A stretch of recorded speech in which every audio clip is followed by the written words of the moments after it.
So hello everyone, myself Vaibhav Sharma, intern at Lexis and Company for the month of June, currently pursuing my degree from University of Petroleum and Energy Studies, Dehradun. So in today's video, I will discuss about how to quash AFIR. तो जैसा कि आप सब जानते हैं, law या कानून जो है वो लोगों की भलाई के लिए बनाया जाता है, ताकि लोगों के लिए बेनिफिट्स के लिए बनाया जाता है, उनकी सिक्योरिटी के लिए बनाया जाता है, ताकि एक नेचुरल जस्टिस रहे एक सोसाइटी में, एक सोसाइटी अच्छे तरीके से चल सके। एक प्रिंसिपल तैयार किया जाता है, रूल्स एंड रेगुलेशंस तैयार किए जाते हैं और रूल ऑफ लॉ लागू किया जाता है। लेकिन कई बार ऐसा देखा गया है कि ऐसे लॉ का, ऐसे कानून का कुछ लोग गलत फ़ायदा भी उठा सकते हैं। जैसे कि आजकल बहुत सुनने में मिलता है कि फेक रेप एलिगेशंस किसी लड़के के ऊपर लगाए जाते हैं, जिससे उस लड़के को बहुत परेशानी भी होती है और सोसाइटी में ऐसा कोई लॉ भी नहीं है लड़के के लिए रेप केस के अगेंस्ट, या फिर उससे मिलता जुलता कुछ। तो मैं बात कर रहा था कि ऐसा देखा जाता है कि जो कानून है, जो लॉ है, उसका मिसयूज़ भी किया जाता है, चाहे वो ब्लैकमेल करने की पर्पस से हो, चाहे वो कोई ट्रबल क्रिएट करने की पर्पस से हो किसी दूसरे पर्सन को। तो ये सब कुछ कारण भी हो सकते हैं, चाहे कोई आपसी रंजिश हो या फिर ऐसा कुछ भी चीज़ हो। तो उनमें से एक है, वो है फेक एफआईआर दर्ज करवाना, एक फेक एफआईआर लॉन्च करना किसी पर्सन के ख़िलाफ़। तो आज हम इसी के बारे में बात करेंगे कि अगर आपके ख़िलाफ़ किसी ने फेक एफआईआर लॉन्च की है, कोई फेक एलिगेशंस लगाए हैं, तो आप उससे छुटकारा कैसे पा सकते हैं, या फिर आप वो कौन से सेक्शंस हैं वो लॉ के लॉ के तहत आप कैसे कौन सी कार्रवाई कर सकते हैं उस एफआईआर को क्वैश करने के लिए, उसको कैंसिल करने के लिए। तो जैसा कि देखा गया है कि एफआईआर कॉग्निजेबल केस के अंदर रजिस्टर की जाती है। कॉग्निजेबल केस वो केस होते हैं जो कि हीनियस क्राइम्स से रिलेटेड होते हैं और उसके अंदर कोई अरेस्ट वारंट ज़रूरी नहीं होता पुलिस ऑफिसर के पास होना। और नॉन कॉग्निजेबल केस में भी आप कोई कंप्लेंट आपके खिलाफ़ रजिस्टर करवा सकते हैं। हालांकि नॉन कॉग्निजेबल केस में एफआईआर नहीं होती, लेकिन एक कंप्लेंट फिर भी दायर की जा सकती है कोर्ट में, या फिर पुलिस स्टेशन में जाके वो नॉन कॉग्निजेंस रजिस्टर के अंदर वो कंप्लेंट लिखी जाती है, एनसीआर जिसे हम बोलते हैं। तो अगर ऐसा हुआ है तो आप क्या कर सकते हैं?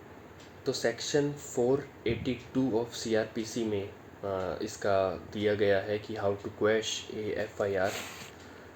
हाई कोर्ट में इस सेक्शन के तहत आप हाई कोर्ट में एक एप्लीकेशन दायर करते हैं जिसका नाम होता है an application for quashing of FIR. ये आपको हाई कोर्ट में एप्लीकेशन एक लगानी होती है। इसके साथ आपको एफआईआर की कॉपी लगानी होती है जो आपके ख़िलाफ़ एफआईआर की गई है उसकी।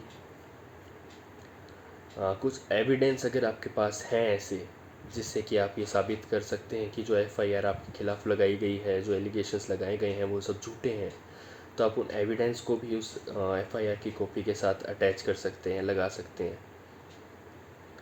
तो सीआरपीसी के सेक्शन 482 के तहत हाई कोर्ट के पास एक इनहेरिटेंट पावर होती है, एक इनहेरिटेंट पावर दी गई है टू डील करता है ऐसे केसेस से।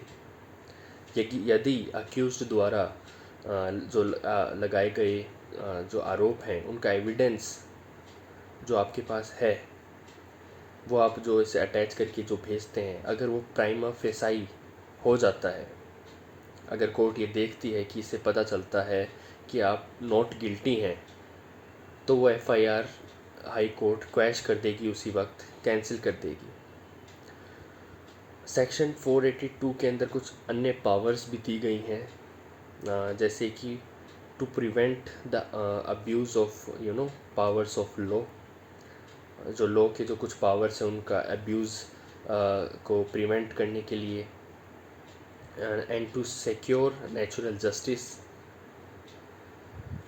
इन केसेस में एफआईआर को क्वैश किया जाता है। सुप्रीम कोर्ट का एक landmark case State of Haryana versus Bhajan Lal, उसके बाद में सुप्रीम कोर्ट का ही एक और केस 2017 में आया था, परबत भाई वर्सेस स्टेट ऑफ गुजरात। तो इनके अंदर कुछ गाइडलाइंस दी गई, कुछ ग्राउंड्स दिए गए जिनके बिहाफ पे आप, जिनके ग्राउंड्स के तहत आप किसी भी एफआईआर को कैंसिल या क्वैश कर सकते हैं। तो मैं बताता हूँ कौन कौन से ग्राउंड्स थे वो। तो जैसा कि 2 ग्राउंड्स तो मैं पहले बता चुका, to secure natural justice and to prevent the abuse of law in the society. Third जो उसका है वो है मीडिएशन या आर्बिट्रेशन और कंसाइलेशन एक्ट जो है, उसके तहत अगर कोर्ट के बाहर ही जो दोनों पार्टीज़ के बीच अगर कोई समझौता हो जाता है तो ऐसे केस में भी एफआईआर को क्वैश किया जा सकता है। अगर जो आपके ऊपर चार्जेस लगे हों वो किसी सिविल नेचर के हों, क्रिमिनल ना हो कि सिविल नेचर के हों, तो ऐसे केस में भी आपको आप एफआईआर को क्वैश करवा सकते हैं। अगर एफआईआर दर्ज करवाई गई हो मैलिफाइड इंटेंशन से, मतलब कि दुर्व्यवहार अगर आपके खिलाफ़ कोई करना चाह रहा हो, उसके तहत अगर ये एफआईआर लॉन्च की गई हो, तो ऐसे केस में भी आप उसे क्वैश करवा सकते हैं।